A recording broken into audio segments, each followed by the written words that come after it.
Hello everyone, मेरा नाम है दीपाली जैन। जैसा कि आप सभी जानते हैं एमपी टैट का एग्जाम चल रहा है। एमपी टैट के एग्जाम को एनालाइज करने के बाद कुछ ऐसे क्वेश्चन हैं जो आप सभी के लिए हमने निकाले हैं और ये क्वेश्चंस इंपॉर्टेंट है आपके एग्जाम पॉइंट ऑफ व्यू से। बेसिकली आप सभी जानते हैं मैथ्स की पेडागोजी की सीरीज चल रही है। उसी की सीरीज में आप सभी ने 5 लेक्चर देख लिए हैं और जिन भी बच्चों ने वो 5 लेक्चर नहीं देखे हैं प्लीज जाके वो 5 लेक्चर देखो, उससे आपको बहुत बेनिफिट मिलेगा। अगर मैं बात करूं और डिफरेंट क्वेश्चंस की तो आपको एक्चुअल में मैथ्स पेडागोजी के 2 लेक्चर देखने को मिलेंगे आज के लेक्चर को मिला के। तो इसका मतलब ये है कि आपको मैथ्स पेडागोजी का आज सैटरडे है तो आज आपको लेक्चर देखने को मिलेगा और कल संडे को भी आपको मैथ्स पेडागोजी का लेक्चर देखने को मिलेगा जो कि एमपी टैट को फोकस करते हुए होगा। बात करें हमारे क्वेश्चंस की तो आप सभी जानते हैं कि एनसीएफ से रिलेटेड, वेन हिले से रिलेटेड, टीचिंग के फेजेस से रिलेटेड, नेचर ऑफ मैथमेटिक्स से related, community of mathematics, language of mathematics से जो कि बहुत फेवरेट क्वेश्चन रहते हैं टैट एग्जाम की अगर मैं बात करूं तो वो सभी क्वेश्चंस हो चुके हैं। अभी हम क्वेश्चंस की बात करेंगे जो कि आपके डायग्नोस्टिक से होंगे और कुछ क्वेश्चन आपके टीएलएम से और कुछ क्वेश्चन आपके फ्रैक्शन से होंगे। तो वो क्वेश्चंस भी आपके लिए इंपॉर्टेंट रहेंगे। ठीक है जी, तो आज ज्यादा बात नहीं करेंगे, आज हम फोकस करेंगे सिर्फ पढ़ने पे क्योंकि देखिए टाइम कम है और उम्मीद मैं यही करती हूँ बिल्कुल सभी बच्चे लाइव हो चुके हैं। Very good morning to everyone. ठीक है जी, तो बात करेंगे आज के क्वेश्चंस की जिसमें आपके सामने सबसे पहला क्वेश्चन आ रहा है। देखेंगे पहला क्वेश्चन, हम बात कर रहे हैं मैथ्स पेडागोजी की, इसके बाद आपकी हिंदी पेडागोजी, इंग्लिश पेडागोजी की भी सीरीज चला दी जाएगी। बट शर्त यह है कि आप सभी जो भी बच्चे लाइव हैं सभी बच्चे ध्यान से क्वेश्चन का आंसर देंगे। कोशिश करेंगे बात कम करें और काम ज्यादा करें। ठीक है, तो चलिए पहला क्वेश्चन आपकी स्क्रीन पे है, एनसीएफ से क्वेश्चन है, जल्दी से सभी बच्चे आंसर देंगे बिल्कुल। Very good morning all of you जो नए बच्चे जुड़ रहे हैं। Hello hi everyone to hello hi everyone, बहुत बढ़िया। चलो शुरू हो जाओ, बताओ क्या होगा पहले क्वेश्चन का आंसर। पहला क्वेश्चन आपकी स्क्रीन पे आ चुका है बच्चे, देखिए एनसीएफ की बात कर रहे हैं। एनसीएफ में क्या है क्या नहीं है वो बात कर रहे हैं।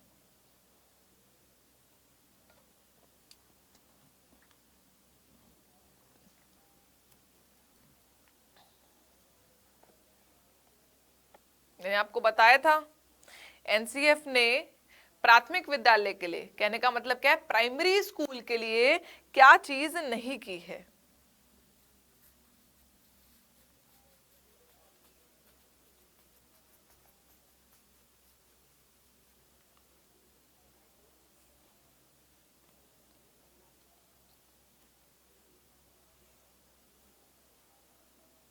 बिल्कुल, चलिए फिर डिस्कस करेंगे।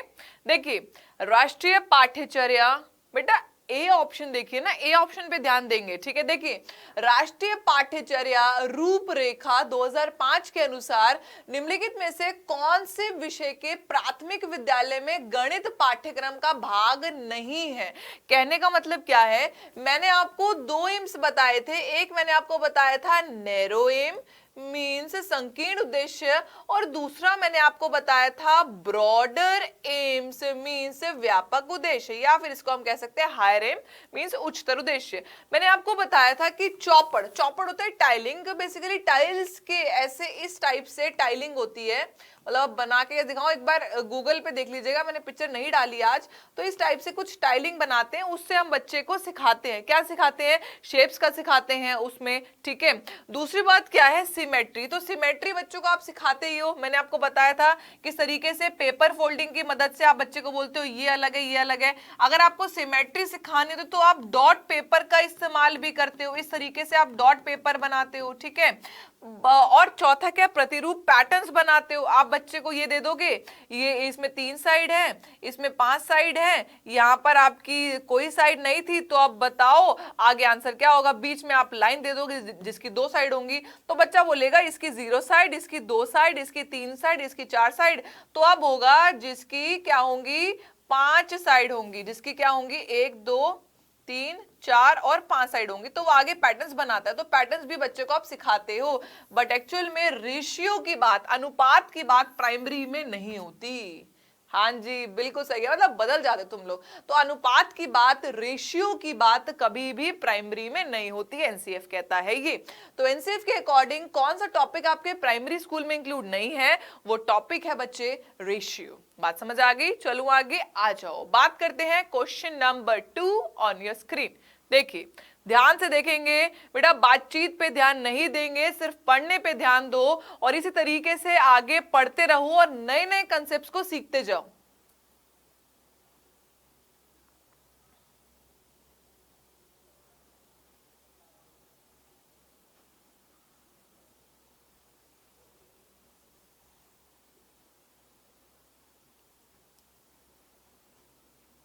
पढ़िए, किसकी बात कर रहे हैं? एक शिक्षक शिक्षार्थियों को दैनिक जीवन में गणित का अनुप्रयोग विषय के साथ गणितीय जर्नल मतलब पत्रिका तैयार करने के लिए बढ़ावा देता है। ठीक है, application of mathematics in daily life आपको बढ़ावा दे रहे हैं। ठीक है जी, तो आपको बताना है, ठीक है, तो आपको बताना है कि कौन सी गतिविधि है, ये कौन सी एक्टिविटी है। क्यों टीचर आपको इस तरीके से बोलती है कि डेली में मैथ्स का इस्तेमाल करो? क्यों बुक्स में ये थीम्स, ये टॉपिक्स ये रखे जाते हैं? ये क्वेश्चन है।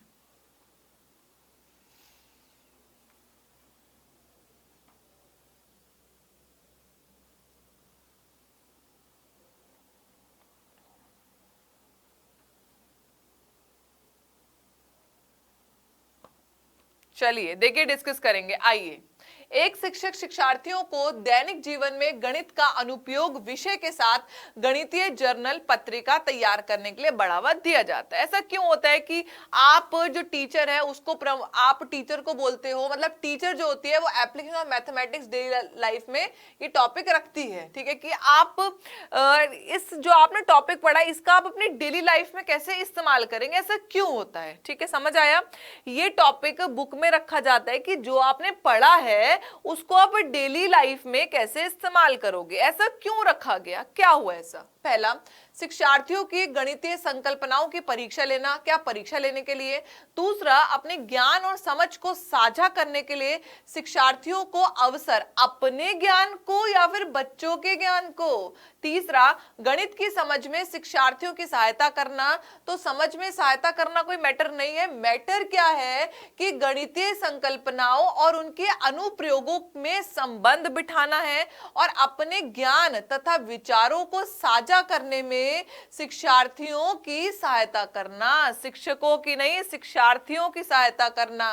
ध्यान से देखिए, ये दोनों पॉइंट सेम लगेंगे पर मोस्ट एप्रोप्रिएट ये है कि आप जो भी मैथ्स पढ़ते हो, जो भी गणित पढ़ते हो, आप उसका अपनी डेली लाइफ में किस प्रकार से यूज करते हो, किस प्रकार से उसका इस्तेमाल करते हो, वो मैटर करता है। इसीलिए जो भी आप कंसेप्ट मैथ्स का पढ़ते हो उसमें ये लिखा होता है कि डेली लाइफ में कैसे आप इसको अप्लाई करोगे। बात समझ आई है? तो ऑब्वियसली बड़ा ऑप्शन देख के मत लगाया करो भाई, वैसे मैक्सिमम लोग का ठीक है, गुड। तो इसका जो आंसर है वो क्या है? ऑप्शन नंबर डी, गणितीय संकल्पनाओं और उनके अनुप्रयोगों में संबंध बैठाने और अपने ज्ञान तथा विचारों को साझा करने में शिक्षार्थियों की मदद करना। ठीक है, इंग्लिश वाले देखेंगे, to help students to connect mathematical concepts and its application and to share their knowledge and ideas. ठीक है, चलो बात करेंगे क्वेश्चन नंबर 3। बच्चे, question number 3 on your screen, class 3 की बात कर रहे हैं। पढ़िए और आंसर दीजिए। शाबाश एवरीवन, वेरी नाइस। चलिए,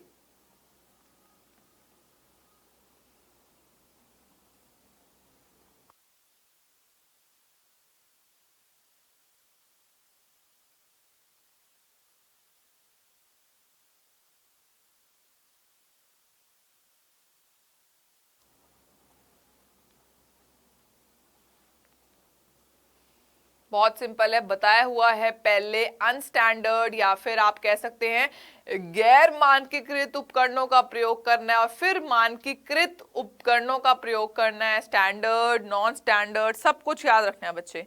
सब कुछ याद रखोगे तो बिल्कुल भी डिफिकल्टी फेस करने का मौका ही नहीं मिलेगा।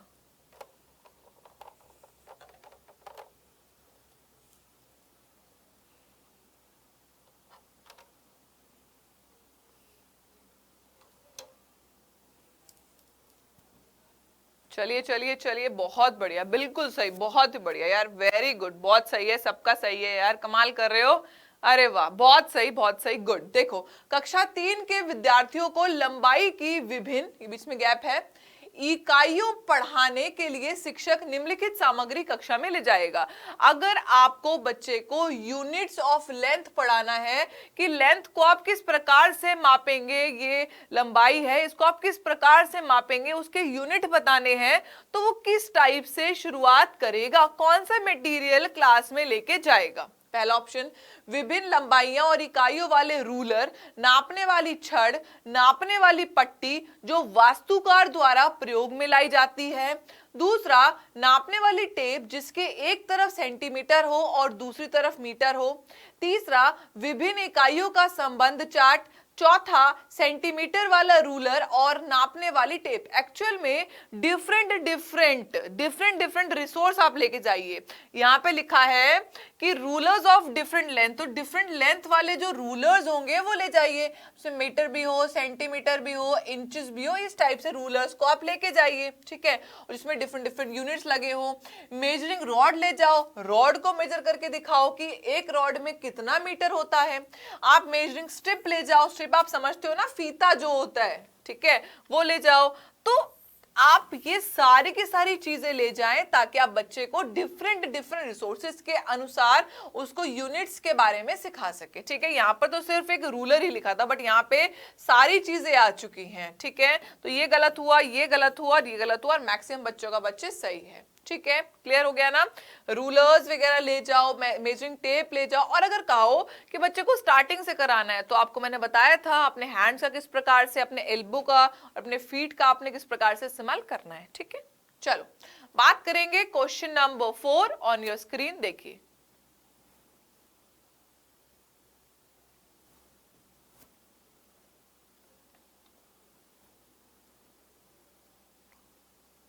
बहुत सिंपल है, जब मैं आपको इंग्लिश पेडागोजी कराती हूं तब भी मैं आपको बताती हूं बेटा, बातें नहीं, आप आज सिर्फ पढ़ने पे ज्यादा जोर दें, बहुत अच्छा रहेगा आप सभी के लिए।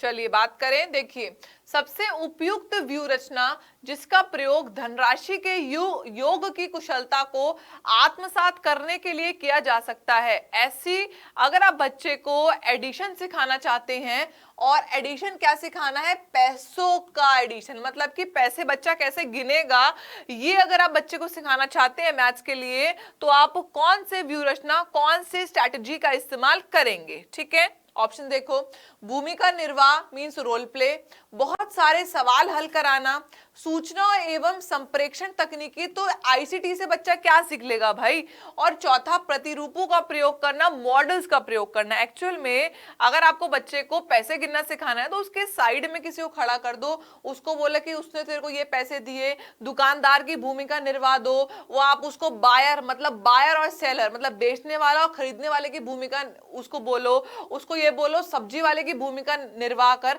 तो एक्चुअल में भूमिका निर्वाह करते करते वो जो अपने डेली लाइफ में उसको जब करेगा तो वो उसको बेहतर सीख लेगा। तो पैसों का लेन देन है, आप सभी जानते हैं कि एक रेडी वाला जो होता है वो इलिटरेट है भाई, अनपढ़ है मैक्सिमम, जिसको मैं समझू तो मैक्सिमम रेडी वाला भी चीजों को, कंसेप्ट को अच्छे से क्लियर समझ लेता है और वो अच्छे से उस पैसे का इस्तेमाल भी करता है, ठीक है। तो मतलब लेन देन भी उसका बहुत बेटर होता है। तो आप भूमिका निर्वाह वाला जो ऑप्शन है, रोल प्ले वाला ऑप्शन है, वो बिल्कुल ठीक होगा। बहुत सारे सवाल हल करने से आईसीटी से क्या होगा, वो सब देख के सॉल्व कर पाएगा, ठीक है। तो सबसे अच्छा तरीका क्या है कि उसको रोल प्ले करवाओ, ठीक है। चलो बात करेंगे क्वेश्चन नंबर 5। देखिए बच्चे,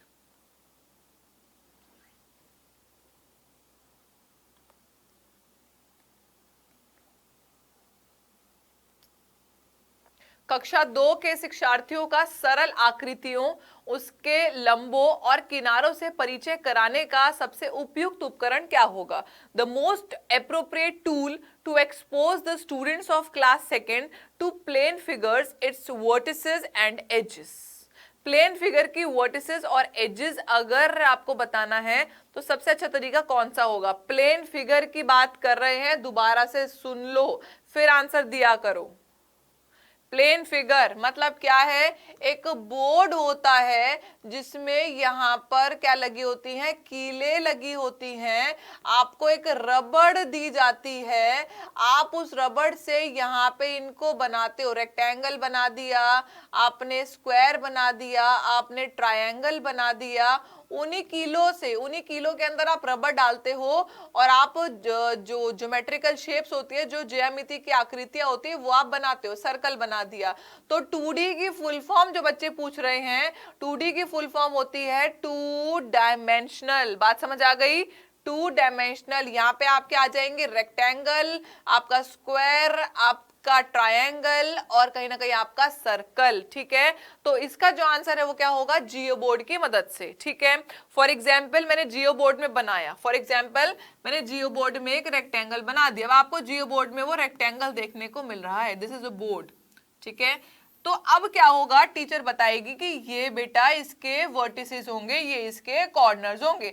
टीचर बताएगी ये जो इसके आप लेंथ देख पा रहे हो, ये इसके एजेस होंगे। क्या होंगे? एजेस होंगे। वही टीचर बता पाएगी कि ये जो प्लेन फिगर है, इसके ऑपोजिट साइड आप देख पा रहे हैं ये लंबे होते हैं और इसके जो दूसरे साइड है वो छोटे होंगे, तो ये आप बोलोगे रेक्टेंगल है। तो इस टाइप से टीचर बताएगी। देखिए, नेट ऑफ 3D तो बन ही नहीं रहा तो छोड़ दो। क्यूब हमेशा 3D फिगर में आता है क्योंकि इसके पास लेंथ, ब्रेथ और हाइट भी होती है, इसको भी काट दो। ब्लैक बोर्ड का जो सरफेस है, अभी आपको ब्लैक बोर्ड नहीं दिख पा रहा है मेरा, पर जो ब्लैक बोर्ड का सरफेस होता है ना बेटा, यहां पर भी थोड़ी सी मोटाई होती है ना, तो ये भी LBH ही देता है। तो सारी बात 3D की हो गई, सिर्फ जियो बोर्ड में ही आप 2D फिगर्स को बना के बच्चे को बता सकते हो। इस टाइप से बोर्ड होता है, that is what I call Jio board. ठीक है, क्लियर हो गया? जियो बोर्ड की फिगर देखना क्लियर हो जाएगा। ऐसे ना यहाँ पे पिंस लगी होती है, वहां पे रबड़ के माध्यम से आप बच्चे को 2D शेप्स बताते हो। ठीक है, चलो बात करेंगे question number 6 on your screen. देखिए,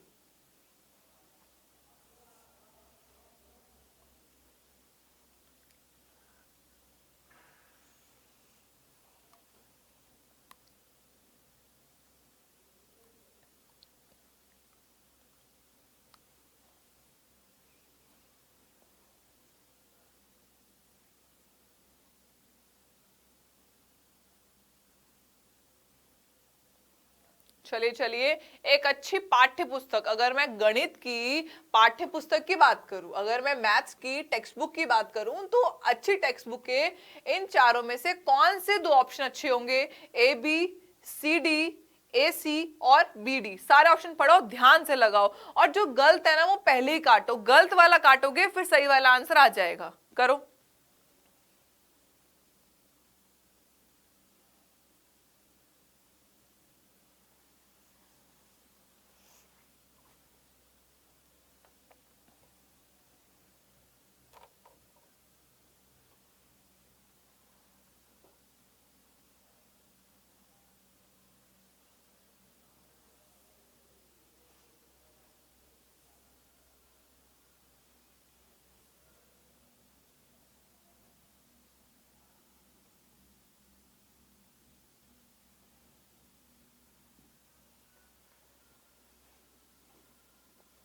चलो बता दूं?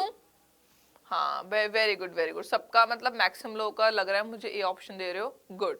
देखो, एक अच्छी पाठ्य पुस्तक की विशेषताएं हैं। क्या विशेषता होगी? पहली, उनमें कठोर अभ्यास देने के लिए बहुत सारे अभ्यास होंगे, मतलब बहुत सारे क्वेश्चंस होंगे प्रैक्टिस के लिए, हो सकता है। दूसरा, स्थितियों के माध्यम से सभी संकल्पनाओं का परिचय दिया जाएगा। ये तो बिल्कुल हो सकता है कि पहले सिचुएशंस की, मतलब आपको पहले परिस्थिति, पहले एग्जाम्पल दिए होंगे, उनकी मदद से आपको चीजें समझाई जाएंगी। ये तो बहुत हो सकता है। तो बी ऑप्शन तो करेक्ट है। अब किस ऑप्शन में बी दिख रहा है आपको? इस ऑप्शन में और इस ऑप्शन में, बाकी ऑप्शन काट दो।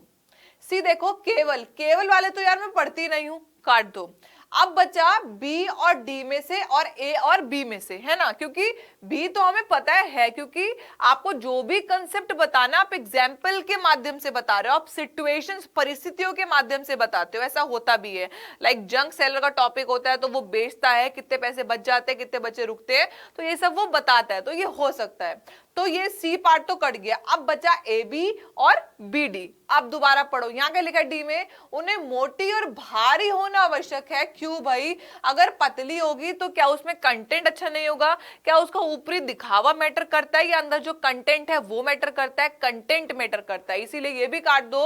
अब बचा कौन सा? ऑप्शन ए और ऑप्शन बी। और ये रहा आपका ऑप्शन ए और ऑप्शन बी करेक्ट है कि they contain numerous exercises to give rigorous practice और all concepts can be introduced through situations. जो आपको कंसेप्ट बताने हैं बच्चे को, वो परिस्थितियों के माध्यम से बताइए, और प्रैक्टिस के लिए काफी सारे एक्सरसाइज। तो ठीक है, चलो लगा लेंगे, ठीक है। तो ए और बी सही था, इसलिए ऑप्शन नंबर ए और बी, ए ऑप्शन में करेक्ट है। ओके, चलो बात कर रहे हैं फिर हम सेवेंथ क्वेश्चन की। Seventh question on your screen, ध्यान से देखेंगे।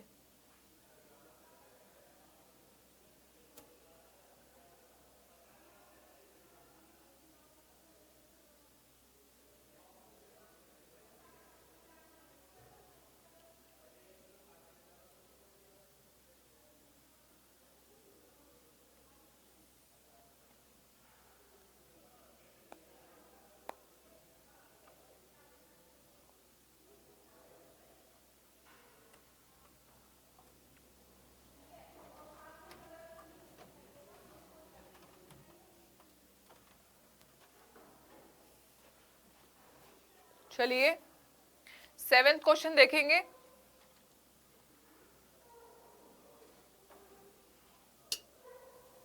मल्टी डिसिप्लिनरी प्रॉब्लम, कहने का मतलब क्या है?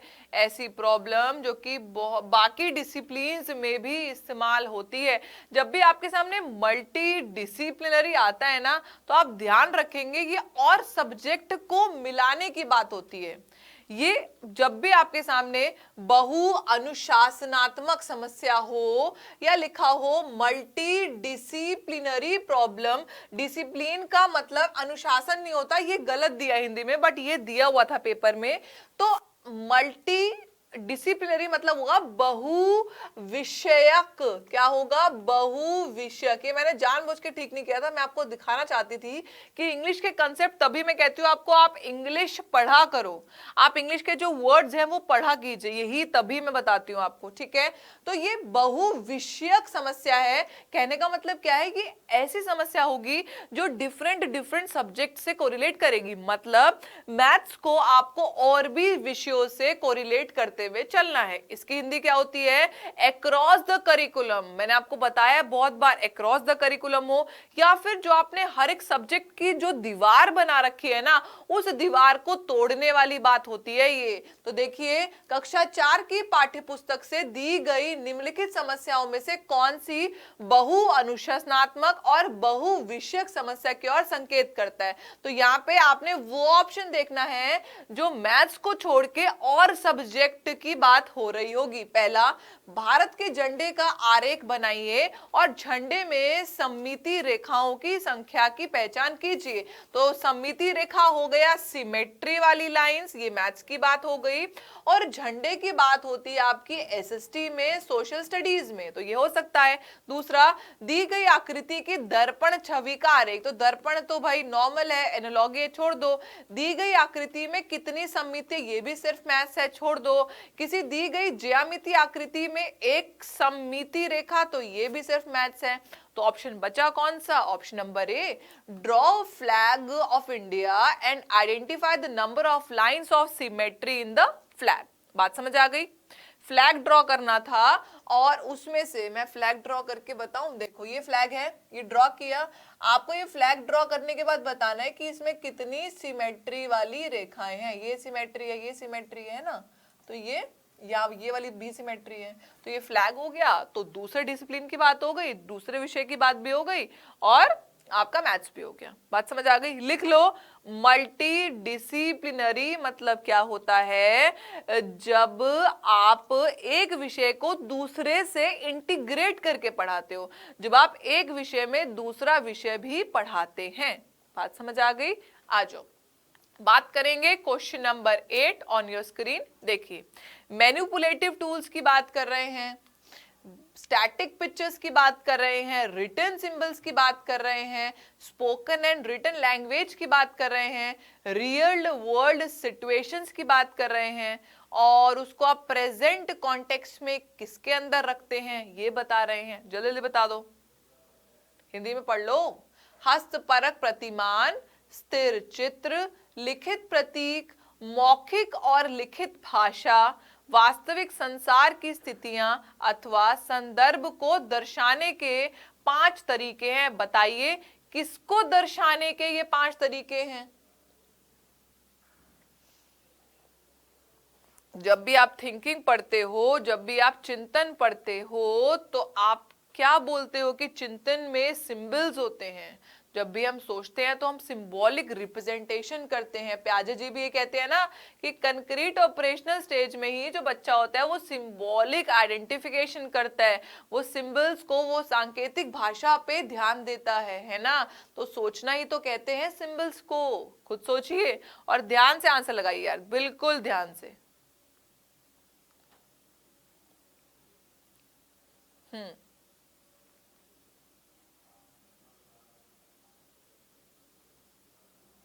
चलो बताओ, देखो, हस्तपरक प्रतिमान, स्थिर चित्र, लेखित प्रतीक, मौखिक और लिखित भाषा, वास्तविक संसार की स्थितियां अथवा संदर्भ को दर्शाने के 5 तरीके कौन से होंगे? तो ये एक्चुअल में आपके आते हैं गणितीय चिंतन और विचार। आप जब सोचते हो तो आप अलग अलग से मॉडल्स के माध्यम से चीजों को सॉल्व करने की कोशिश करते हो। इसके साथ साथ आपके दिमाग में पिक्चर चलती है जो आपके सामने होती है और जो आपके दिमाग में चल रही होती हैं।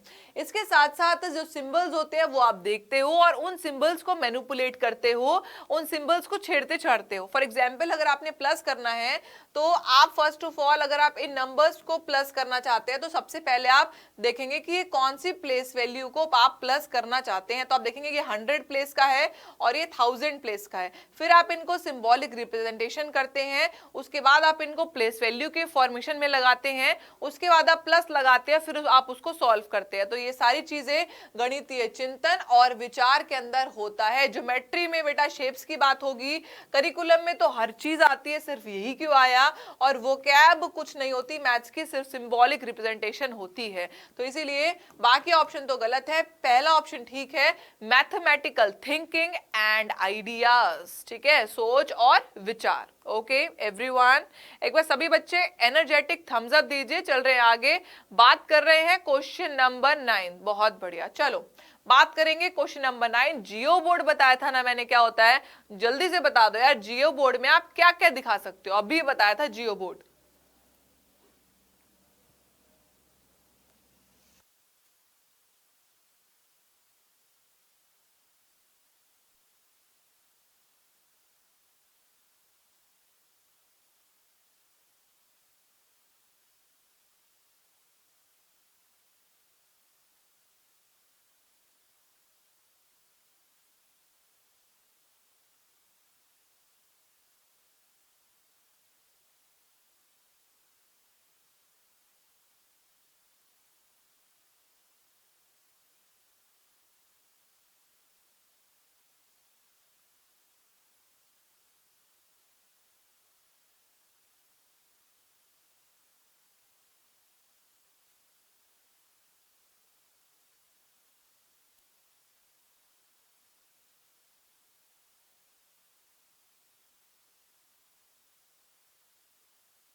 चलो डिस्कस कर ले।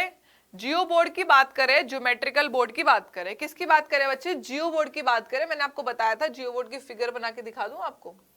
देखो ये एक बोर्ड होता है, इस बोर्ड के अंदर आपकी पिंस लगी रहती हैं, इस टाइप से पिंस लगी रहती हैं, ठीक है।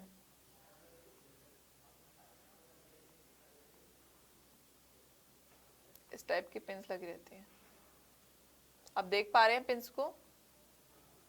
अब क्या होता है, ये जो पिंस होती है ना, ये जो पिंस होती हैं, इसके साथ में ना, इस बोर्ड के साथ में आपके यहाँ पर एक स्ट्रिप होती है जहां पर आपको रबर्स लटकी होती है, बहुत सारी रबर्स होती है, ठीक है। क्या होता है यहाँ पे? बहुत सारी रबर्स लटकी होती हैं।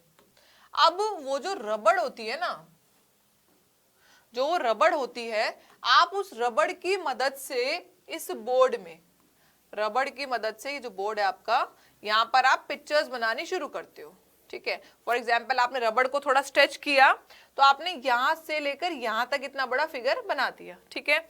आपने रबड़ को स्ट्रेच किया तो आपने यहां पर एक फिगर बना दी है, आपने रबड़ को स्ट्रेच किया तो आपने यहां पर एक सर्कल सा बना दिया, ठीक है। यहाँ पर आपने एक ट्रायंगल ड्रॉ कर दिया, ठीक है। तो आप इसकी मदद से यहाँ पे जो प्लेन फिगर्स होती है, कहने का मतलब क्या है, जो 2D फिगर्स होती है आप उनको यहाँ पर ड्रॉ कर सकते हो। और आप इसके मदद से बता सकते हो कि जो ये रेक्टेंगल है, इसकी एक लेंथ तो बहुत बड़ी होती है और एक ब्रेथ इसकी बहुत छोटी होती है। तो आप खुद देखिए किस ऑप्शन में आप देख पा रहे हैं, basic geometrical concept like rays lines angles. क्या आप यहाँ पर रेज लाइंस एंगल्स बना पा रहे हो? नहीं। रे क्या होती है? रे ये होती है जो एक तरफ एक्सटेंड होती है। क्या आप ये बना पाओगे यहाँ पे? क्या आप सिर्फ एंगल्स को बता पाओगे, ये 90 है, ये 30 है, ये 60 है? क्या आप बता पाओगे? नहीं बता पाओगे। क्या आप लाइंस को बता पाओगे? लाइंस को कैसे बता पाओगे? जियो बोर्ड है ना, ज्योमेट्रिकल शेप्स की बात करेगा ना, और कौन सी ज्योमेट्रिकल शेप? 2D की बात करेगा, ठीक है। तो ये भी गलत हो गया। अब डिफरेंस बिटवीन 2D और 3D, तो 2D और 3D में डिफरेंस कहां बता पाएगा? आप खुद देखो भाई, नहीं बता पाएगा, काट दो।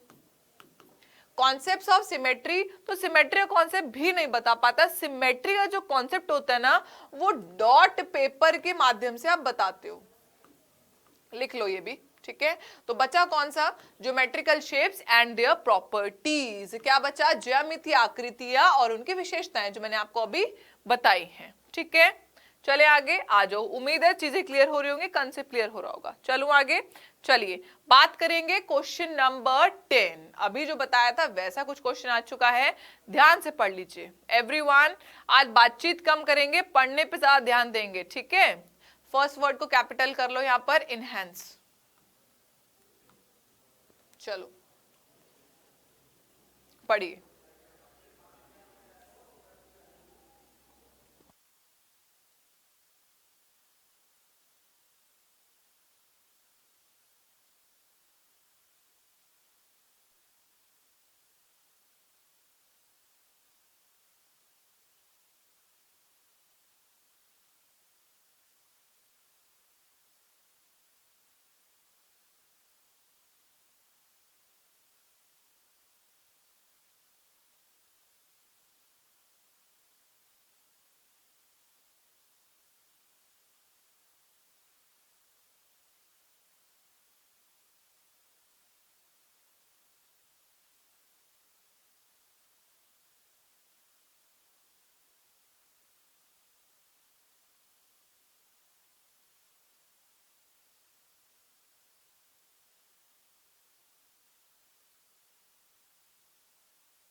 चलिए डिस्कस करें फिर 10th क्वेश्चन। आइए, प्राथमिक स्तर पर 10 ग्राम, बिंदु का खेल, प्रतिरूप इत्यादि का प्रयोग विद्यार्थियों की सहायता करता है। जब आप प्राइमरी लेवल पे, जब आप प्राइमरी क्लास में 10 ग्राम का इस्तेमाल करते हैं, मैंने आपको बताया था 10 ग्राम क्या क्या होता है, फिगर्स के माध्यम से ना आप चीजें पढ़ाते हो ऐसे, ठीक है।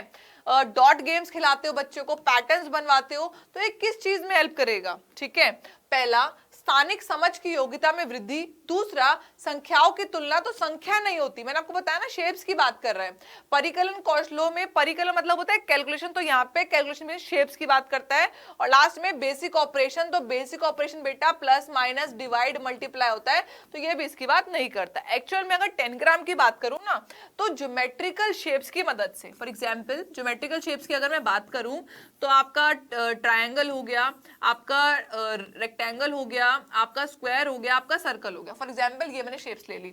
अब इन शेप्स की मदद से ना मैं कोई सीनरी, कोई पिक्चर बनाती हूँ, उसको हम लोग बोलते हैं 10 ग्राम। अब कैसा भी बनाओ, आपकी मर्जी रहती है, ठीक है। और डॉट गेम्स, डॉट को आपको जोड़ना होता है, फिगर्स बनानी होती है। और पैटर्न तो आप सभी जानते हो, दिस इज अ पैटर्न, वो आगे बोलेगा फिल करो, है ना। तो पैटर्न्स, तो ये सारी चीजों से आपकी स्थानिक समझ बढ़ती है, आपकी स्पेशल लर्निंग बढ़ती है। क्या बढ़ता है? स्पेशल लर्निंग, स्थानिक समझ बढ़ती है, ठीक है। कैलकुलेशन कभी भी नहीं होगी, जब शेप्स की बात करें तो कैलकुलेशन कैसे हो जाएगी, समझ आया। कैलकुलेशन हो गया, अर्थमेटिक ऑपरेशन हो गया, या फिर कंपेयरिंग हो गया नंबर्स को, तो वो नहीं होता, नंबर्स तो लिखते ही नहीं है यहाँ पे, ठीक। चलो आगे आ जाओ, बात करते हैं question number 11 on your screen, देखिए ध्यान से।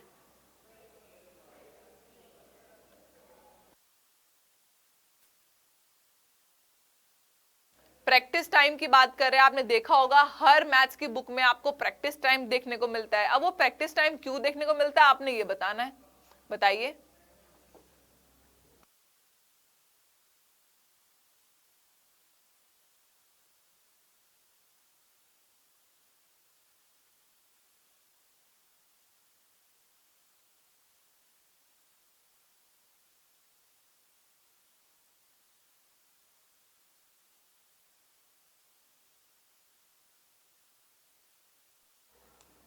चलिए डिस्कस कर लें फिर, आइए देखिए। गणित की पाठ्यपुस्तक में विभिन्न प्रकरणों में खंड अभ्यास समय, आपने देखा होगा हर एक चैप्टर के एंड में आपको लिखा होता है प्रैक्टिस टाइम। क्यों ऐसा, इस प्रैक्टिस टाइम को, इस प्रैक्टिस टाइम के टॉपिक को, मतलब कि जब आप सॉल्व कर लेते हैं, लास्ट लास्ट में लिखा होता है प्रैक्टिस टाइम, क्यों आपको ये प्रैक्टिस टाइम का ये ऐसा जो कंसेप्ट है ये बुक में रखा गया है। पहला, दैनिक जीवनचर्या में बदलाव करना, दूसरा समय का बेहतर सदुपयोग सुनिश्चित करना, तीसरा विस्तृत अधिगम अवसर प्रदान करना, और चौथा विद्यार्थियों को आनंद एवं मस्ती। तो मस्ती आनंद का क्या करना है, समय का सदुपयोग तो बच्चा करेगा जब आप उसे काम करने को दोगे। दिनचर्या में बदलाव ऐसा कुछ नहीं है, तो इसका मतलब क्या है कि जो भी आप क्लासरूम में पढ़ के जा रहे हो, आपको एक मौका दिया जा रहा है खुद सेल्फ स्टडी करने का।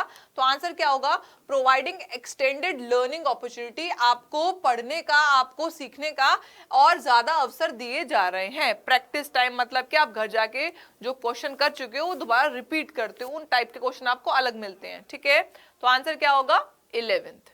चलिए बात करेंगे क्वेश्चन नंबर 12, ये भी अच्छा क्वेश्चन है, फैक्चुअल क्वेश्चन है, पढ़िए ध्यान से, देखिए बच्चे।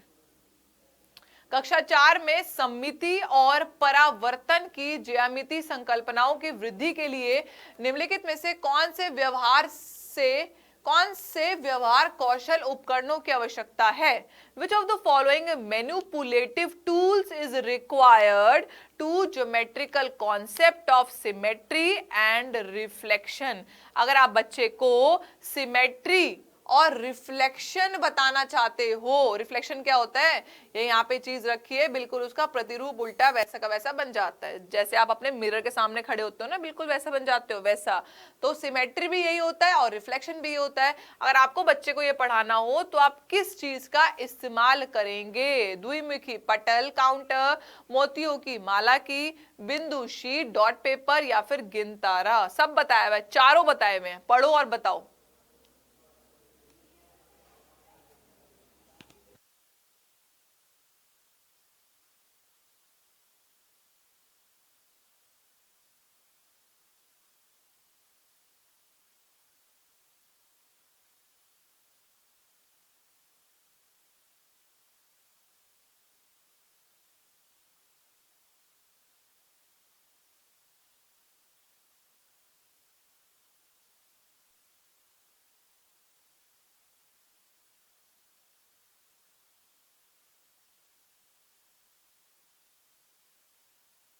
चलिए फिर डिस्कस कर ले, आइए देखिए।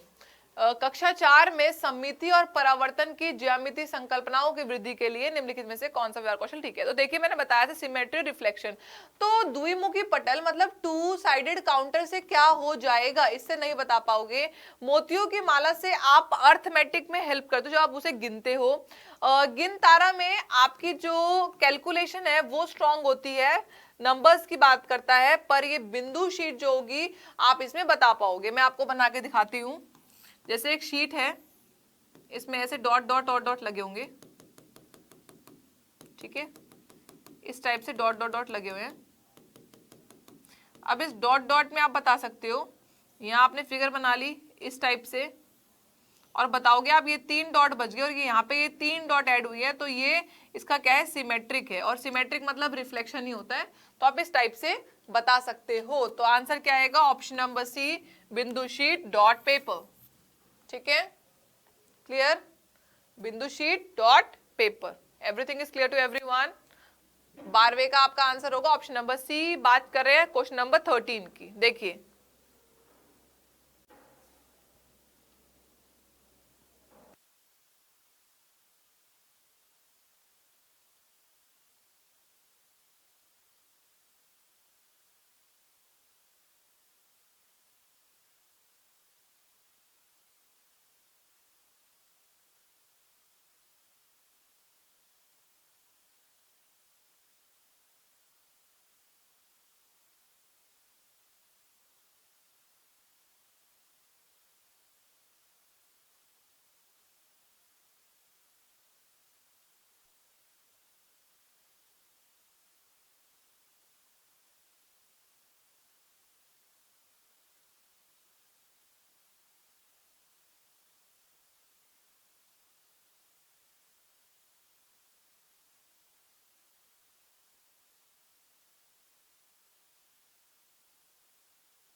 डिस्कस कर ले फिर क्वेश्चन नंबर 13। हाँ जी, देखिए, प्राथमिक स्तर पर गणित की अच्छी पाठ्य पुस्तक के लिए निम्नलिखित में से कौन सी विशेषता महत्वपूर्ण है। एक अच्छी बुक के लिए क्या चीज इंपॉर्टेंट है, ठीक है। पहला, वह मोटी और बड़ी होनी चाहिए, कि मोटी और बड़ी हो। तो मोटा और बड़ा होना क्या बुक के लिए अच्छा है? क्या भारी दिखावा ही सब कुछ है बुक का? नहीं, उसमें अवधारणाओं का परिचय संदर्भों के द्वारा दिया जाए, जो भी कॉन्सेप्ट आप बता रहे हैं वो रिलेट करते हुए बच्चे की लाइफ से हो, एग्जाम्पल्स के थ्रू आपको कॉन्सेप्ट बताए जाए, बिल्कुल हो सकता है। उसमें केवल, ओहो ये आ गया जी केवल, ये आ गया जी ओनली, क्या मैं ये कभी पढ़ती हूं और क्या मैं आगे पढ़ूंगी? नहीं।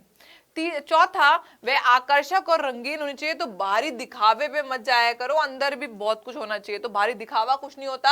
आप कहां जाओगे, concept should be introduced through context, context के माध्यम से, संदर्भ के माध्यम से, सिचुएशंस के माध्यम से, परिस्थिति के माध्यम से कॉन्सेप्ट बताए। फॉर एग्जाम्पल मैंने कहा था अगर फ्रैक्शन बताना हो तो बच्चे को बोलो जो जो तुम रोटी लेके आते हो उसको 4 भागों में तोड़ो, जो तुम पिज्जा खाते हो वो कितने भागों में टूटा होता है। तो फ्रैक्शंस को सिखाना हो या whatever concept you want to teach, हमेशा आप उसको कॉन्टेक्स्ट के माध्यम से, आप उसको मूर्त अनुभवों के माध्यम से सिखाएंगे। ओके, चलिए बात करेंगे question number 14 on your screen.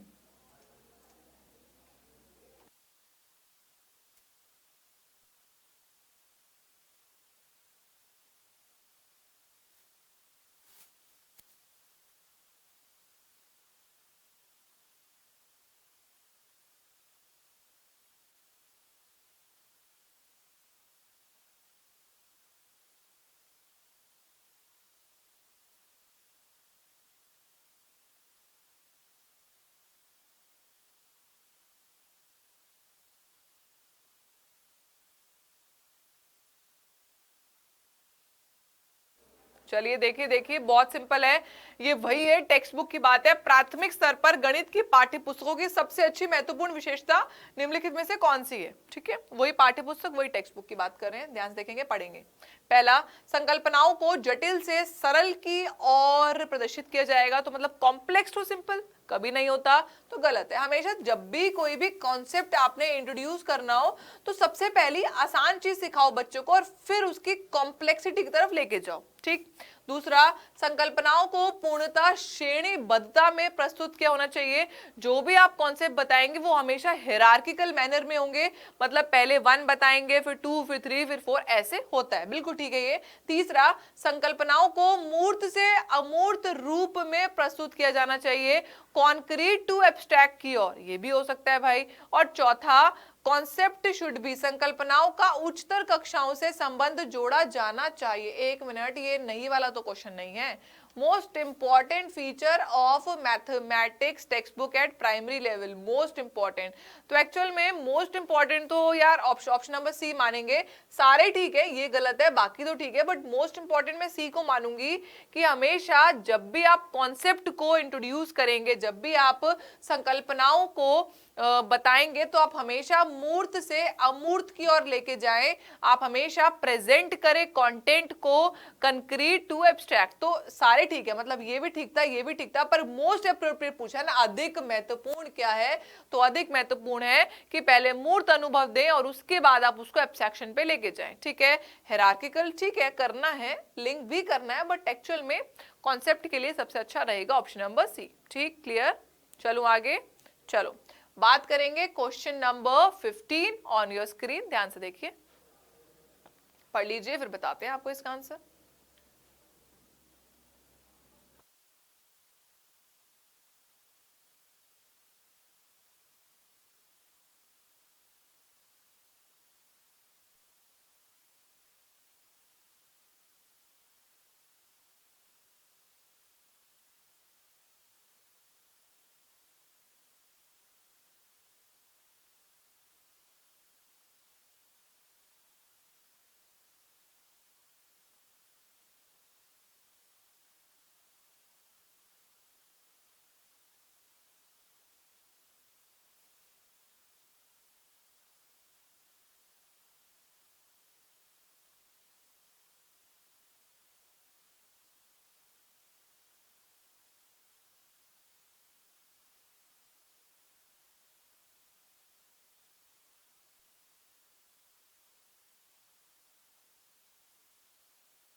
बात करेंगे क्वेश्चन नंबर 15 की। ठीक है, आइए देखिए, कक्षा 4 के विद्यार्थियों को समझाने के लिए 1/10 1/100 से बड़ा है, निम्नलिखित में से कौन सी शिक्षण अधिगम सामग्री सर्वाधिक उपयुक्त होगी? Which one of the following teaching learning materials is best suited to explain 1/10 is greater than 1/100? बताइए कौन सी टेक्निक का आप इस्तेमाल करेंगे? नंबर चार्ट, गिन तारा, 10/10 स्क्वायर ग्रिड, या फिर डाइंस ब्लॉक? बताइए, इसका जो आंसर होगा वो होगा 10/10 स्क्वायर ग्रिड। नंबर चार्ट में कैसे बताओगे? ये तो डेसिमल, ये तो फ्रैक्शन में है ना, तो अबैकस में भी कैसे बताओगे? अबैकस में सिंपल कैलकुलेशन होती है, और डाइंस ब्लॉक में, डाइंस ब्लॉक इस तरीके के ब्लॉक्स होते हैं, उनमें भी आप नहीं बता पाओगे, तो आंसर क्या आएगा? 10/10 वर्गीकृत ग्रिड में। देख लेना, इसका इस तरीके से ग्रिड बनी होती है। ठीक है, चलो फिर आज की क्लास को फिनिश कर रहे हैं। ठीक है, तो आज हमने बात की है मैथ्स पेडागोजी से रिलेट 15 क्वेश्चंस जो आपके एमपीटेट को फोकस करते हुए है। मिलेंगे कल आपसे। उम्मीद करती हूँ क्लास पसंद आई होगी। बिल्कुल सभी बच्चे एक बार एनर्जेटिक थम्स अप दे दो, फिर हम चलेंगे आगे, मतलब आज की क्लास को खत्म करेंगे। ठीक है, बहुत बढ़िया।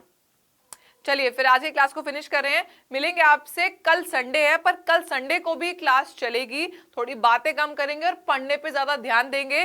तब तक thank you everyone for watching the class, bye bye, take care.